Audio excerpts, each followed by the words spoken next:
5 dicas eminentemente práticas sobre como que você vai orientar licitamente uma testemunha antes da audiência. Vamos lá. Primeiro ponto. Lembra? Vamos relembrar? Orientar é diferente de instruir. Instruir é dizer o que a testemunha deve ou não falar. É tentar guiar o depoimento. Isso você jamais deve fazer. Por quê? Porque se você fizer, corre o risco do juiz descobrir.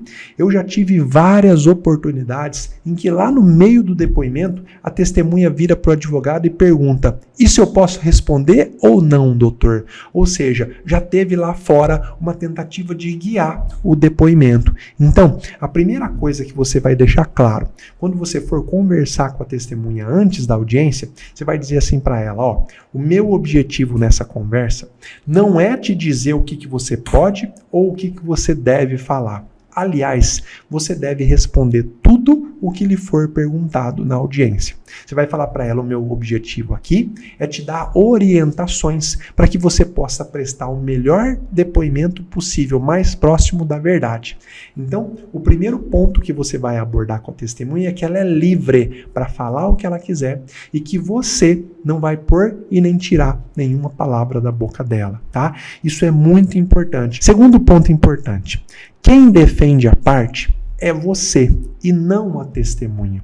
Então, quando você for conversar com ela, você deve orientar a testemunha que a missão dela não é defender a parte. Isso quem faz é o advogado. Por quê? Porque é natural, às vezes, que a testemunha tome as dores da parte, tome as dores da vítima, mas se isso acontecer de forma exagerada, pode dar margem para impugnação, pode dar margem para contradita da outra parte. Meus amigos, é natural que a testemunha de um estupro fique indignada com a atitude do réu, mas você como advogado tem que lembrar, ou você como membro do Ministério Público tem que lembrar, às vezes é um assistente de acusação, né? Você tem que lembrar para a testemunha que, olha, a função dela é falar sobre fatos, não é defender A ou B, não é criticar A ou B. Mesma coisa em um acidente de trânsito. Às vezes a testemunha está tão indignada porque o causador do acidente estava bêbado que ela chega lá super exaltada.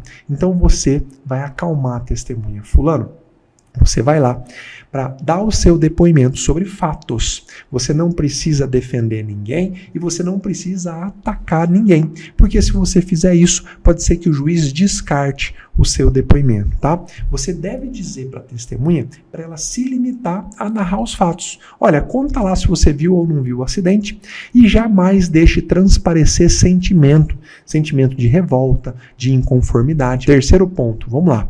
Como tudo vai acontecer? É sua função como advogado explicar para a testemunha a dinâmica da audiência. Como que tudo vai acontecer lá no dia? Quem que vai falar com ela? Onde que ela vai se sentar? Para quem que ela olha, tá?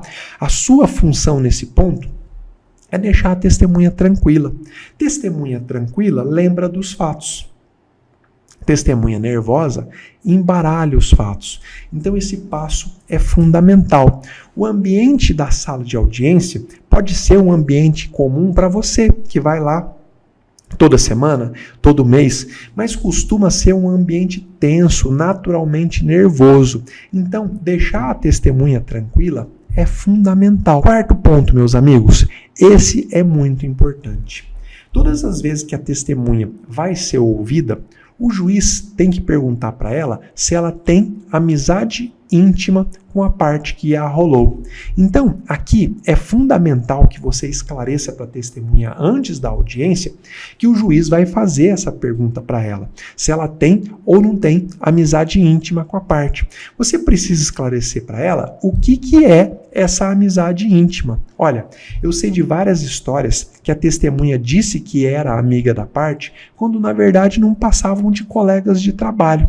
Então, se você não fizer esse esclarecimento para a testemunha, pode ser que você acabe perdendo uma testemunha sem um motivo real. Então, quando o juiz pergunta, e varia muito, tem juiz que pergunta de um jeito, tem juiz que pergunta de outro, né? Se o juiz pergunta assim, você é amigo do Zé? E se você não conversou com ela antes, ela tende a dizer que sim, eu sou amigo. Mas qual é o grau dessa amizade? Se o juiz não pesquisar o grau dessa amizade, pode ser que ele simplesmente não contradite a testemunha, aliás, não ouça a pessoa como testemunha e ouça como informante. Então, você sempre vai ter essa conversa sincera. Fulano, você tem amizade íntima com a parte, com o meu cliente? Amizade íntima vocês frequentam a casa um do outro, vocês trocam confidências, vocês viajam juntos, vocês estão um no aniversário do outro, a sua família conhece a família dela. Meu amigo, se a resposta foi sim para a maioria dessas perguntas, eles têm amizade íntima. Então, se a resposta for o contrário, fulano, você frequenta a casa do autor? Não. Vocês se conhecem da onde? A gente se conhece do trabalho. Vocês vão em aniversários um do outro? Não. A sua família conhece a família dele? Não.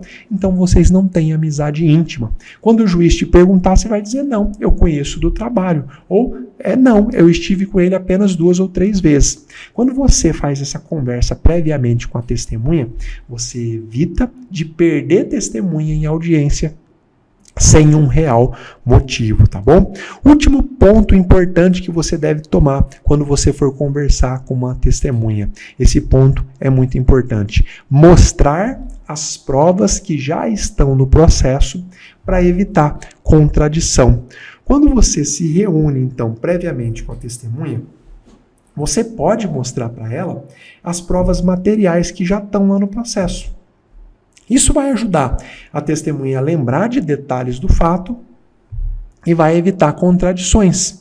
Se a testemunha já foi ouvida previamente, como acontece no crime, geralmente a testemunha é ouvida na fase de inquérito, é fundamental que ela tenha acesso ao depoimento que ela prestou. Às vezes, a testemunha ela se confunde com pequenos detalhes por conta do transcurso do tempo. Às vezes, ela foi ouvida lá na fase policial em 1 ano, 4 anos depois ela é ouvida em um juízo. Então, esse transcurso do tempo pode fazer com que ela se confunda, tá?